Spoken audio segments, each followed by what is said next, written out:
Assalamu alaikum. Welcome back to Hilaal Live. Thanks for watching us on channel 347 on DSTV.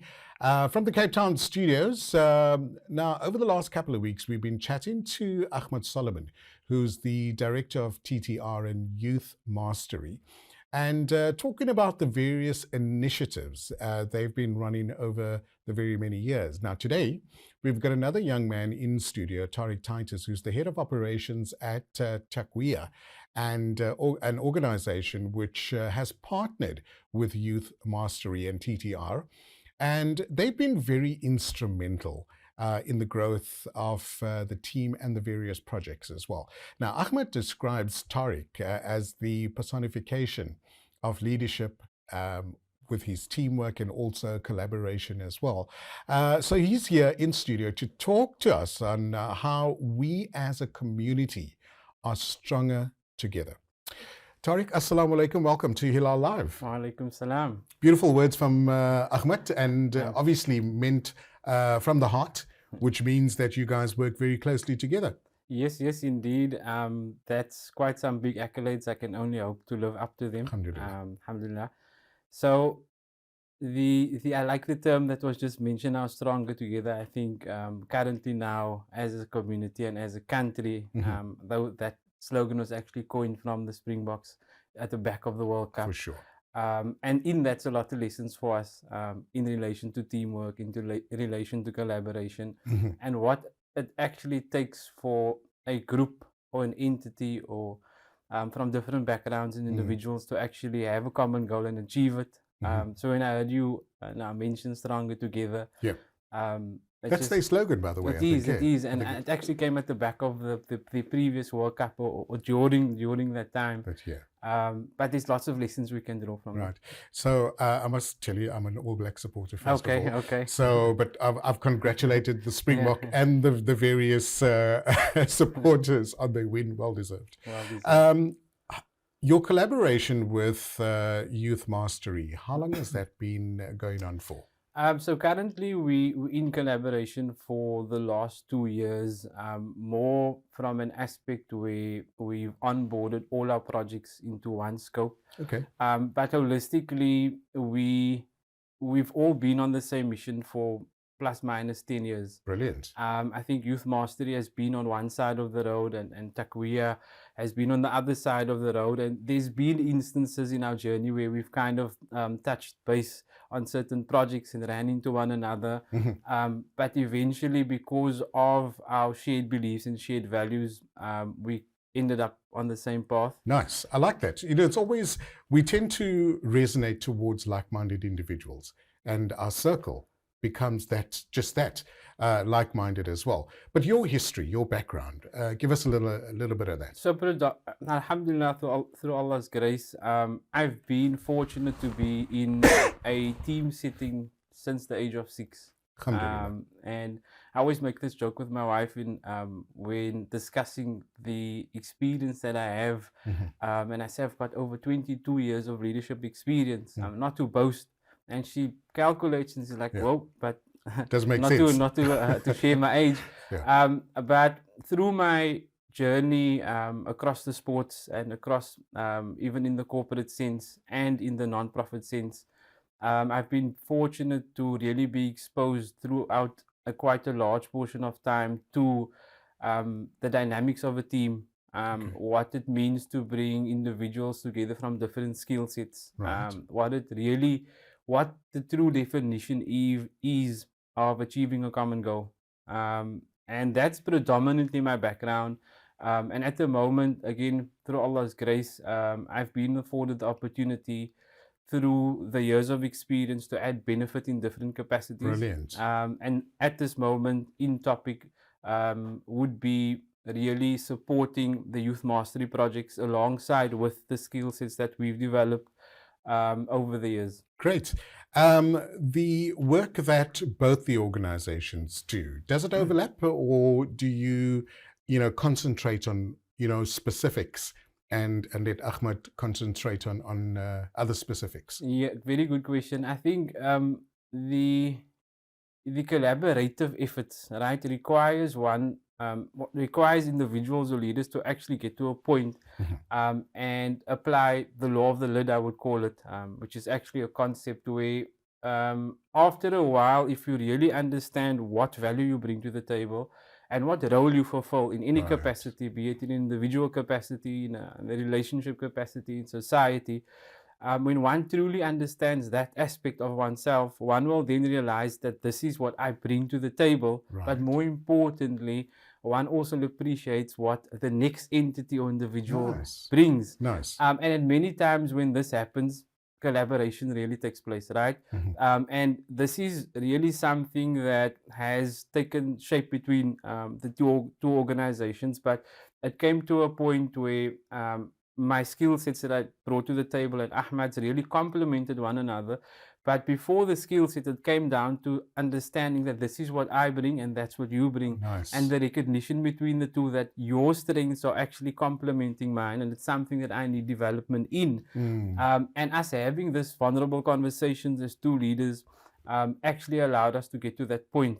And so in terms of does the work overlap, I think we could now say that the work's more complete. Okay, lovely. I like that. I like that very much. I would imagine when you guys first started chatting about this collaboration, it was difficult to put egos aside. Difficult because you come from the leadership background already, and another leader as well. So what were the hard conversations that you had to have in order to progress? I think, very good point. I was asked this question actually previously because there were many concerns initially when we did form this alliance or form this new path, in a sense where who's going to lead us. And I think what the conversation came down to in the initial stages were, what is your challenges? Right. What are you struggling with? And a bit of a SWOT analysis. Correct. Yeah. About, but the conversation could have easily been, in a sense, in terms of the initial conversation, is that this is what I'm good with, why don't you join me?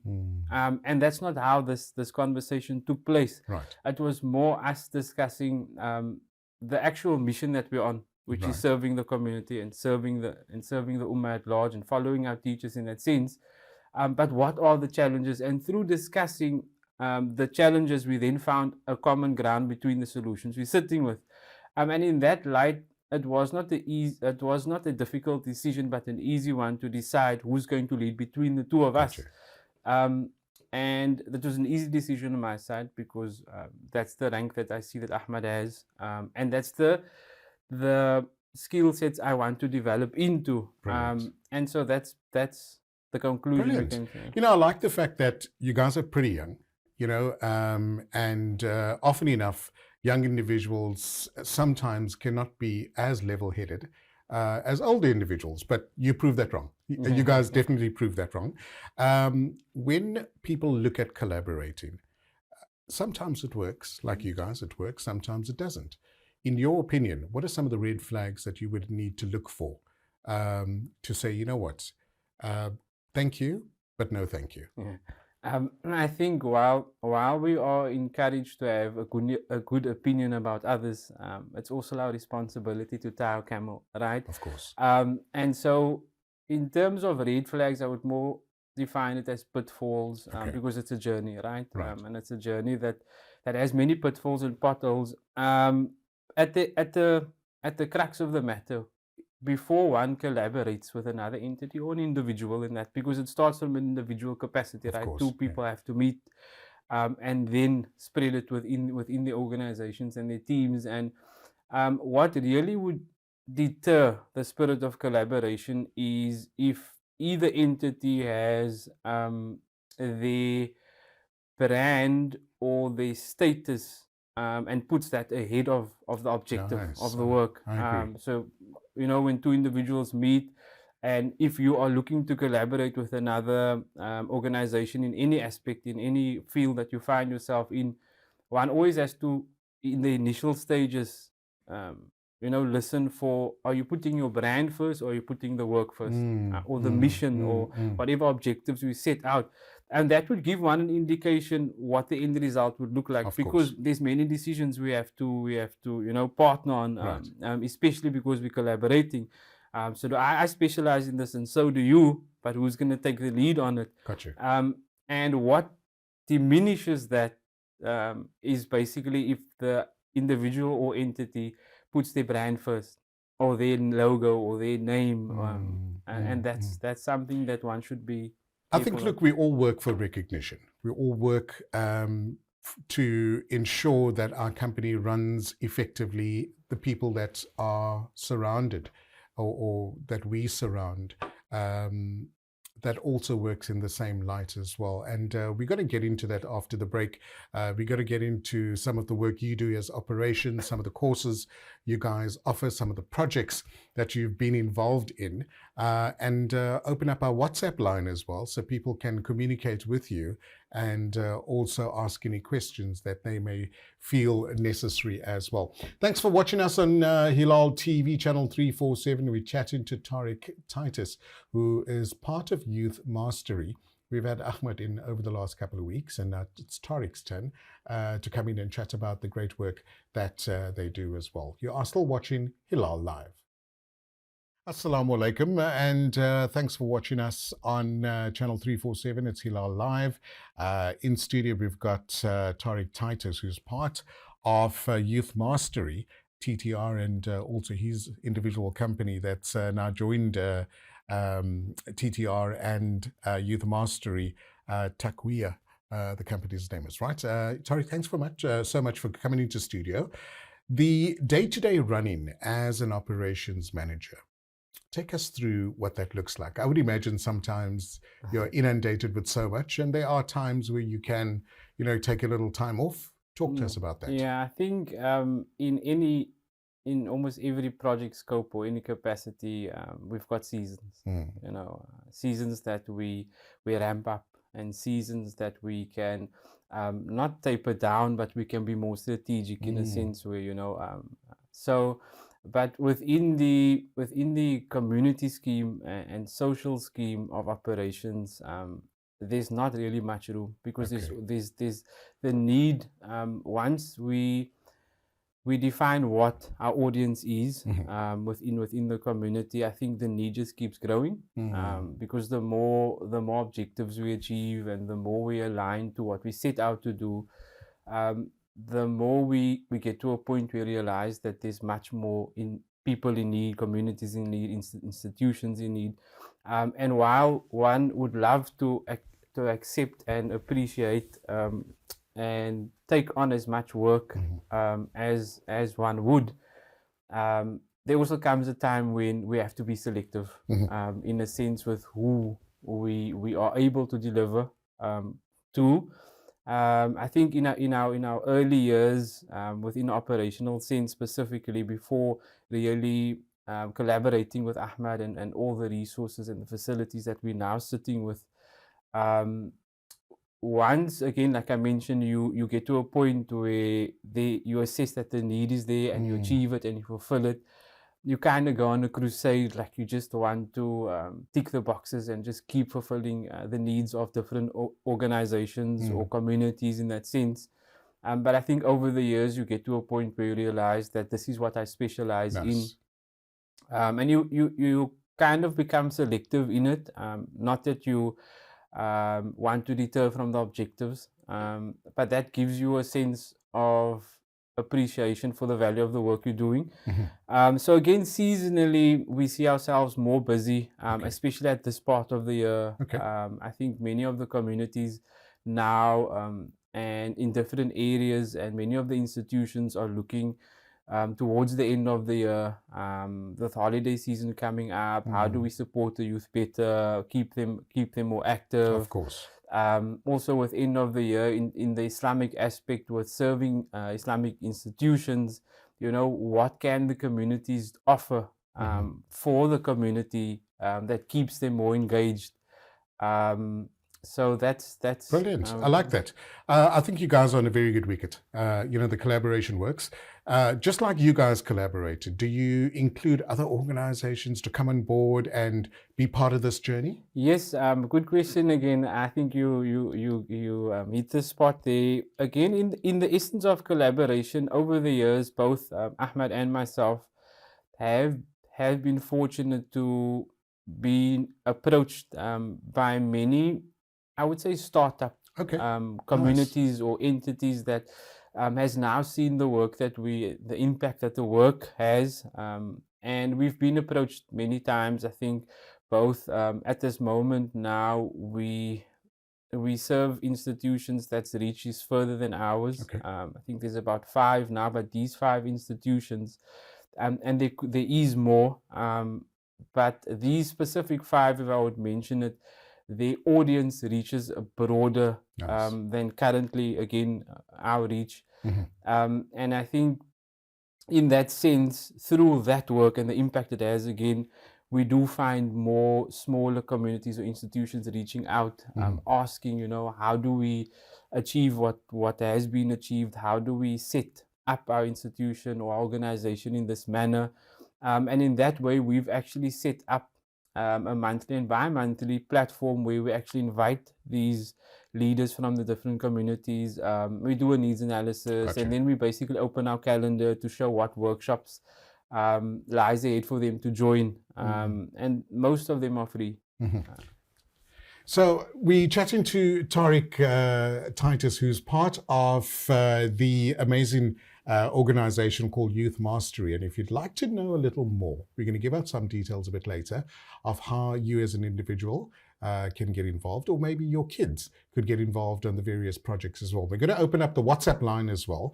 More importantly, we chatted about collaborations, and these two young individuals have come together and realized that their various skill set, it can only enhance their projects, the work that they do, and help our organization, our communities as well. On the WhatsApp line, 07908525111.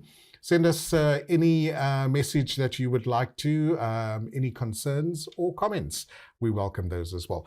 Tariq, your clients that come to, that would like to do business with your company, right? Who are they? Are they various ages? Are they various organizations, community members? Talk to us about that. Yes. So again, through the onboarding of our many skill sets and through the years, I think on both sides of the spectrum, we've gotten to a point where our audience, it reaches all demographics, right? So there's a lot of youth work happening.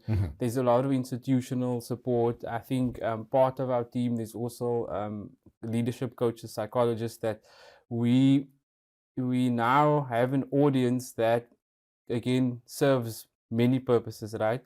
I think because of us now at this point bringing all the skills and kind of realigning ourselves again, as to my point earlier, you get to a point where you say, what are we actually good at? Right. And let's stick to that, but the audience is individuals from any capacity that's looking for developmental support. Okay, gotcha. And when I say developmental support, again, this could be an individual, a child, a mother, a father. This could be an organization that's looking to, achieve different objectives to restructure the operation. This could be a local masjid, that is in need of raising funds. Gotcha. And we provide the operational support and a lot of skill development. And I know that some of our team members are skilled in raising money and actually qualified in that. So we offer a variation of services currently. What makes you different? What makes your organization different from those out there that are doing similar or, maybe have the same skill set as you guys? I would define it in one word, is alignment. Okay. I think once you have an entity that has so much bodies or so much branches and skill sets, it doesn't really make you different. Okay. Because you won't really be defined by what's different about you? Okay, I've got 5 services or 5 things that I offer you, but it's not really different. But when you have alignment within all of those areas, right, then it really sets you apart, because the one's going to talk to the other one, and the client or whoever the individual entity might be will then have access to one, not only one, but many opportunities to fulfill the need. And so for me, it comes down to one word. Brilliant. Now, organizations like yourself often require funding, require equipment, require staff. All this, unfortunately, doesn't costs a bit of money as well. How are you funded? So again, like I mentioned, alhamdulillah, through a lot of toil, and I would, Brother Ahmad's really been leading in this aspect, and I think we got to a point where we defined again what we're good at, and he's really been focusing over the last couple of years to take that mantle up, and upskill himself and some of the brothers within our environment on specifically raising funds. And like you mentioned, with the specific work that we do, it is really reliant on donors. It's reliant on big corporations and individuals that realizes that the impact that this group has will basically have a broader impact across a variation of communities, So that's really where we're at this moment. And I know Brother Ahmad is really been putting a lot of effort into this with the variation of fundraisings that we do. Brilliant. In us raising funds and raising funds for entities, NPOs and people that are in need. Okay, so the collaboration that you guys have embarked on, how do you see that benefiting the community now and maybe with some of the future projects? So like I mentioned earlier on, now with us opening a platform for various, I would say, startups or individuals that's aspiring to tread this path, the impact we will have in the future, and one of our objectives is to create a platform that's consistent in networking, where we've got a group of leaders that meet regularly, and that brings their value to the table. And our objective really is to facilitate that. And I think once we can consistently facilitate that, the future looks bright. Brilliant. Tariq, thanks so much for coming into studio. All the very best with all your future projects. May it all grow from strength to strength, inshallah. And shukran for being there for the youth, especially. How do people get hold of you if they'd like to know more about some of the courses you offer? We will share our details with you shortly, and then the viewers can get in touch. Okay. Do you have a social media that? Yes. Youth Mastery. Okay, Youth Mastery. Brilliant. So much for coming in to studio as well, and we look forward to our next couple of sessions. Inshallah. Assalamu alaikum. And that's Youth Mastery in studio, chatting about some of the great work that they do. If you'd like to know more, do check them out on all the good social media platforms.